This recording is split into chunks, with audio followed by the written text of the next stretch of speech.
saviez que quand Hulk se préparait à claquer des doigts et à utiliser les pierres d'infinité, Tony Stark faisait un truc qu'on a tous raté? On peut voir qu'avant de mettre le gantelet de l'infini, tout le monde se protégeait. Mais Tony, lui, il demande à Friday d'activer un truc appelé le Barn Door Protocol. Friday, do me a favor and activate Barn Door Protocol, will you? Yes, boss. Tout le bâtiment se scelle complètement, chaque sortie, chaque fenêtre en confinement total.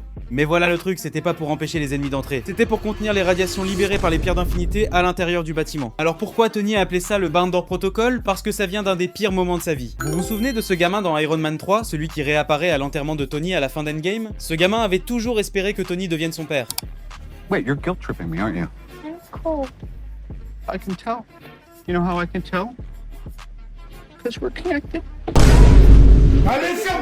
À l'époque d'Iron Man 3, l'armure de Tony était en panne. Il l'a laissée avec le gamin pour recharger pendant qu'il partait affronter les méchants. Plus tard, Tony se fait capturer. Il demande la distance entre les deux endroits. Alors il décide d'appeler son armure pour qu'elle vole jusqu'à lui et le sauve. Mais l'armure n'arrive jamais. 4, 3, come on! 2.